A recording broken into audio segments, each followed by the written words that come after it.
did their best to give Tottenham a head start, didn't they? Some things you can't analyse, but Marc Cucurella made a couple of slips, didn't he, early on in the game, which meant Spurs went 2-0 up. Yeah, this is crazy. We're talking about professional football at the highest level, the best league in the world, and one of your star fullbacks is falling over like as if he's got rollerblades on here. This is, for me, Matt, we've all been there in the warm-up. If your boots aren't right in the warm-up, you change them in the warm-up. You don't change them after 20 minutes when you've slipped over for both goals. Was it as simple as that? Because it did look like he had studs on anyway. It looked like he had the right footwear on. The studs might not be long enough because some players wear really short studs, some wear a bit longer. And I think he's obviously changed his studs to make them longer. But his reaction when he went over to the kit man, whatever, and he's shaking his head and trying to blame somebody else, this really infuriated me. I'm thinking, you're the person in charge of your own footwear. It's like me dropping a shot from it and blaming the goalie coach because he gave me the wrong gloves. It's your responsibility to have the right footwear, and that was very poor from him. Yeah, so Chelsea had it all to do. Yeah. Let's have a look at how they got back into it, and also maybe how perhaps Spurs didn't manage the game as well as Ange Postecoglou would have liked them to. Yeah. So this was the first goal from Jadon Sancho. This got them back in it. Yeah. Really fantastic goal. Not a lot Tottenham did wrong, really. I know they've shown him inside, allowed him to get his shot away, but it's a fantastic goal. Yeah, really I mean, it's finish. nice for Jadon as well because he's had a lot of stick, Matt, isn't he? You know, at Man United and not done well from stuff. So he's finding his feet again. But again, you have to look at the manager, I think. You know, and Ten Hag didn't fancy him at all. No, he's not for me. Yeah. Wasn't even training with him. And that's Sancho back to his best there. That's a brilliant, brilliant goal. And in terms of Tottenham, they like to play on the front foot. They like to press. Yeah. They like to do things quickly. Is that the right way to go about it, especially when you 2-0 up, 2-1 now? You just mentioned the word game management, and it's not the first time this season. If we've seen it, if it was a one-off against Chelsea the weekend, goes, oh, they'll learn from that. But how many times have we stood here and spoke about getting a nose in front? Game management, the balance of the team. There's so many things, and that's what's infuriating the fans, I think, at Tottenham. Get yourselves 2-0 up. Just relax yourself. Just be nice and solid. Let them try and break us down. Yeah. So we'll have a look at how they set up. I mean, I'm looking at this and I'm thinking, right, Basuma wants to try and deal with Cole Palmer. He's their best player, isn't he? So he's like the holding midfield player, if you like. They've got the back four in shape. He's dealing with Cole Palmer, who's the most effective player in a Chelsea shirt. The rest of them are trying to get on the front foot. They're trying to press. They're trying to get close to people. So you can see them. They're trying to squeeze, trying to get tight, trying to squeeze, trying to go to the ball. They're trying to go and put pressure on Chelsea's back line. I'll play it on slowly. Because when that ball comes in now to Lavia, I think it is, look at the space. And I know Cole Palmer, Basuma's trying to do a job on him, but look at the space that they leave in here. Crazy. And then spare man in behind the press.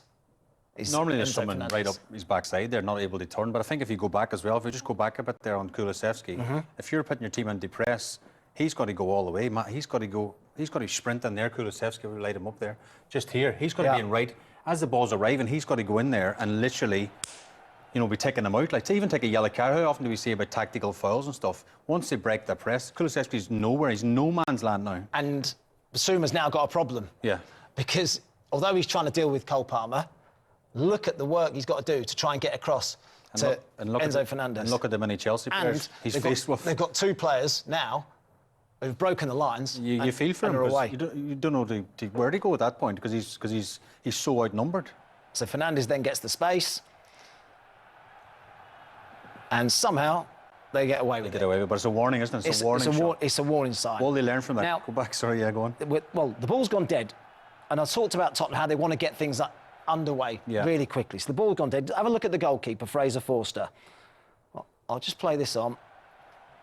And he's looking to get the ball into play now as quickly as possible. Yeah. And yet Spurs aren't really set for it. If you look at the different players, Matt, around the pitch, some of them are not even looking. Or they're running the way they're not set up. No. You always say as a goalkeeper, let them set up before you take it. So now he's going to play the ball. So he plays the ball now. So I'm looking at that. He's playing the ball short. You've got two Tottenham players. Two centre-backs in this position. Yeah. And look at how many Chelsea players are in a forward position, ready, high up the pitch, ready to go. I mean, ready to be in that position and go and close it down. And I'm looking at Tottenham. Are they set for a quick restart? No. The answer is no. So the goalkeeper, although he wants... The only thing I would say in Fraser's defence is the manager, it has to become from the manager. Yeah. As soon as the ball goes out of play, you want you to get the balls quick, get back into play, because maybe the opposition aren't set up. We can get them when they're thinking. But when you're leading, you've got to be game management. I know the manager wants to get back and play. I know they want to play in the front foot. I know they want to score goals. But you're the player, as in the goalkeeper, in charge of that situation. In my opinion, I would be like, hang on a minute, we're 2-1 up. Let's get at half time. We can regroup. I think that's the key. We're 2-1 up. Yeah. We're not 2-1 down. If you're chasing the game, it's different. We're not 2-1 down. We're not chasing the game. We're 2-1 up. Totally so this is where they've got to be a bit cleverer, a bit cuter, I think, to manage the games, really. Yeah. So now look at the press now from Chelsea. Ends up forcing Tottenham to go long. Yeah. They lose the ball. Chelsea pick up possession again. That was quite a common theme, actually, throughout this first half. So remember, this is all 2-1. I'm just going to take this back again. Now, I think in a back three, you're asking... I watched Man United, under Amorim, wants his two wider centre-backs to go in tight with their number 8, if you like. Yeah. That's fine if you're going to play a back three, back five. If you're going to play a back four, I'm not sure you can ask your centre-half to do that. So Dragusin now is looking to get tight on Enzo Fernandez. Pedro Porro's going to go tight with his winger. But that leaves space, a lot of space in there for Chelsea to run into. Yeah. So I play this on. Ball's picked up. We'll stop it now. Stop it now. And he's running from his own half. What you would, only thing you would say, and I'm trying to stick up for Ange Postecoglou a little bit, is in Mickey van de Ven, you've got one of the quickest defenders in world football. And so he's gone, well, I trust him 1v1. But at the same time, can the rest get round and regroup and get back in to help him? At this stage, that's the question. The other thing I'd say about Tottenham's backline as well, at this stage it's fine to a degree because you've got everyone in shape. Yeah. Often when they've had good possession, Tottenham, Udogie and Porro are actually higher up the pitch. Yeah. So the fullbacks have got a lot, the centre-backs, sorry, have got a lot of work to cover. Yeah, a lot of ground. A lot of ground to cover the two fullbacks. Anyway, the ball goes over the top. Van de Ven does get back, doesn't he, into that position, but now he's in that right centre-back position, left-footed centre-half. And again, it doesn't quite happen for them. It's quite happened, but they got lucky. I think Cole Palmer should score in the end of that. Probably really should score. Stretched, Matty, and it's again, game management, you know, try and see the game out. They're too open. The ball's gone dead. Tottenham think it's their ball. It's not their ball, but you've got to react quickly now. Yeah. Look at the space. Look at the space that some of these players have got. Where is the midfield now? Where's your Tottenham midfield? Where's not entirely. I couldn't. Where's the defensive midfield shape for Tottenham at this point? I think this is your defensive midfield player. And people at home, this is still 2-1 to Tottenham. It's still 2-1 to Tottenham. Still leading the game. Yep. And look at the midfield. I mean, we're talking about Cole Palmer and the likes of midfield. Well, play it on because Cole Palmer is their most effective player. We've said that loads. I'm going to stop it there. Highlight him. Look how much space. He's someone that you have to get tight to. You have to. I think it's Sarr who's coming back and getting himself into position to try and block that pass into Cole Palmer. Take it on slowly. So he's trying to block that pass. Yeah. For some reason, he's taking a step to his left. Palmer's going to pick the ball up now in that position, in absolute acres of space, and he's going to run at your back line. That's too easy, man. This is the Premier League. It's too easy. The player of that calibre to be that free. They get away with it again. In the pocket. Double save for Fraser. Let's not forget mention that. The goalkeeper's a good save. But again, sort of a bit of hanging on stuff at this point from Tottenham, and it's the first half. No, this is the very last minute of the half. Tottenham are hanging on at this stage. They're trying to get to half-time. Ball goes dead. This is a minute before half-time. If you even let it run at full pace, if you let it go back again, just let it run at full pace and keep your eye on the goalkeeper. If you just watch the goalkeeper at home. So the shot's gone over the bar. He's sprinting. He's sprinting. A minute to go. You're thinking, just get to half-time. Let's see how the land lies. He's trying to take it quickly again. When does he take it? So the ball comes into play. But look at the Tottenham players. Look at all the players up the pitch. There's no one set up to take this quick. Well, you could argue the two centre-halves and a half. Wait till he actually takes it. So we'll play it on. So when does he play the ball? So he's played the ball now. The ball's been played. Now, where are Tottenham? Are they in shape to deal with this? Well, where's your fullbacks? Where's Son? Like they're not Son's here making his way out to this position. Yeah, both fullbacks are one's inside and one's. Yeah, they should be like spreading the pitch, making it bigger. Because we already spoke about Chelsea, the players they have in forward positions. Yeah, you're playing into their trap. Yeah, you have the advantage. You're 2-1 up. Injury time in the first half. And bearing in mind again, a minute to half-time. Van de Ven goes on a run, gives the ball away, short pass, he wins it back, plays it into Son. Son gives the ball away, Chelsea nick it again, and they get away with it. Second half, you've had chance now. You've had chance at half-time. Have a chat with your team. Yeah. Right, we're 2-1. We're 2-1 up. Remember that. We're 2-1 up. Let's just be a little bit cuter. Let's be a bit cleverer. Ball goes dead. We're going to take our time over things. If you're the goalkeeper, that's what you'd be doing. I know you would. But then Fraser Forster's an experienced goalkeeper, he's an experienced player.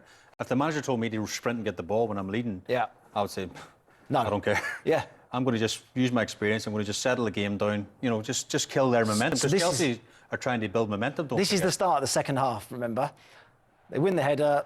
Chelsea goes for a goal kick. Look at Fraser Forster again. He's quick. Yeah. Can we do it quickly? When does the ball come into play? So he's trying to do it again. Two centre halves looking to get on the ball. Right. So he's played the ball. Are they set again? They're probably not set again, are they? No. To deal with the ball being played as quickly as it is. And this is just a minute into the second half. Ball gets played forward. They end up losing it. Chelsea win the possession back. Do you know every team, Mike's got all these analysts and stuff? Chelsea will know as soon as the ball goes out of play, we come alive. Because a lot of teams switch off, don't they? Yeah. But they'll have analysed Ange Postecoglou and go, do you know what? When it goes out, it's the opposite. Yeah. He wants to play quick. Yeah. So we'll sort of set half traps. We know it's coming quick. And as soon as he plays it, we're on them. When you say the analysts will know exactly what Tottenham are all about, this is it. You said they want to do things quickly. Average time to restart the game. So when the ball goes out for a throw, for a goal kick, for a corner, free kick, whatever it might be, this is the average time it takes for a team to restart the game. Tottenham take the least time to get the ball back in play. Yeah. We've just seen it there with Fraser Forster. The ball's gone dead. He's running to get the ball. Can we get it back under play quickly? There's a lot of teams there who I mean, that's quite a big gap as well between Tottenham and Man City. And Forest maybe game managed things better than Arsenal are a pragmatic side. 31 seconds it takes them to get the ball back into play. Tottenham, under 24 seconds. They want to get going, don't they? Well, it tells you that. But again, like, does that come from Ange? And I actually like Ange because as an ex-Celtic player, and I loved what he'd done up at Celtic and stuff, and he's getting a lot of stick at the minute under a lot of pressure. But sometimes managers in general, they get stubborn as well, Matt. They don't want to change what their philosophy is. They don't want to change how they play. Does he have to change, do you think? I always think you have to be adaptable. A bit adaptable, a bit more versatile. When you do get your nose in front, change your team shape a bit, change the system a little bit, and you still get chances on the break. Yeah. But if you're 2-0 up at home, you know, you should not lose the game. No way. Well,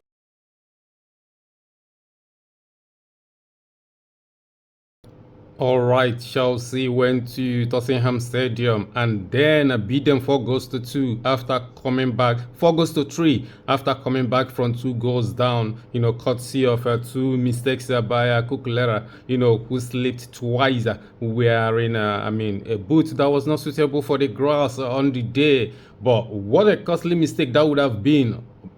But the Blues, I mean, these guys, man, you know, you feel like they are not worthy enough to be in the title race, or maybe they're not experienced enough, but they keep getting the wins. You know, right now they are second in the table, 4 points behind Liverpool and 2 points ahead of Arsenal, and they keep going. They still keep going, and you think that maybe they are going to run into a brick wall one way or another, you know, but still getting the win. And you look at this game, man. First 11 minutes, 2-0 down, and you think this is a hostile atmosphere at Tottenham Stadium, and this is a derby. I mean, one of the most difficult derbies, you know, Chelsea play every season. And the fans were up for it. They were making noise, a lot of noise. They were up for it. The players were up for it. They pressed Chelsea in that first half. They pressed Chelsea very hard in that first half. And then there were also players, you know, Chelsea players, especially the defenders, who were uncomfortable in the beginning of the game. I mean, they felt like the crowd were on top of them. Like, I mean, like somebody like Badiashile. I wouldn't say that Cucurella, you know, was eaten up by the crowd, but I thought he made a mistake not changing that boot after warm-up, because he would have, during the warm-up, knew that this boot doesn't have that much grip on the grass. But that's a different story. For Chelsea to give Tottenham 2-0 head start and come back to beat them 4-3, 4-2 until the consolation goal in the 6th minute or 7th minute of the injury time, that it would have been 4-2 easily. That's massive statement. And even though that Enzo Maresca is still denying that they are not in the title race, they are bona fidely in the title race. Nobody can take it away from them. But he will try to play it down, but I'm sure that in the dressing room, he will be telling the boys, you are in the title race. You have to keep going. Liverpool will drop points tomorrow. They will drop points next month. They will drop points next 2 months, and you will be there to take over and make history as the youngest team in the Premier ever to win the Premier League. That's the message he will be telling the boys in the dressing room. I'm 100% sure of that. But he can tell the media that message because it will elevate expectations. And then, when they have 1 or 2 issues, then everybody will jump on it because the expectation is to win. So I get that message. But they are in the Premier League title race. If you have somebody like Cole Palmer playing the way he's playing, 2 goals to the ice cold Panenka in a hostile atmosphere, wow, man, you have to be in the race. Somebody like Caicedo, who is arguably the best midfielder in the Premier League at the moment, you have to be in the title race. Of course, they are young, but they have quality. They are good. Being young is one thing, but being good is another thing. Being experienced and not good is nothing. It doesn't make sense. So being young and being good also pays. So if people keep ignoring this Chelsea team, they could surprise a lot of people the way they are going. And they could easily win this league if they keep going like this. Okay, yeah, it's just 15 games and a lot to go. But one thing I have pinned from this particular Chelsea side is the fact that they don't lose guard. They fight every minute, every moment for 90 minutes. They do that week in, week out, game in, game out. That coach, Enzo Maresca, is not giving them any breathing space. And they are responding to that. I mean, if they keep going like that, they are making themselves very difficult to beat. And they are very good in attack. So they are going to score goals, and then they are going to make it difficult for you to score goals or to beat them. So what else do you need? And they have a deep squad. Arguably the deepest squad in the Premier League, is already common notice that they are playing a different 11 in Europa League and then another 11 in the Premier League. And that's how deep that squad is. Against Southampton, they changed 7 players. No team in the Premier League will do that. No team in the Premier League is capable of doing that and surviving. But they did. That squad, when you talk about somebody like Nkunku, playing behind Jackson, you think that some people will tell you that Nkunku is a better player. You talk about somebody like Madueke playing now behind Neto. Some people will tell you Madueke should be starting. That's how close they are in quality. And that is why they can swap the entire 11 and still be very, very competitive. And that's a massive job Enzo Maresca has done. Kudos to that man. Interesting days ahead at Stamford Bridge.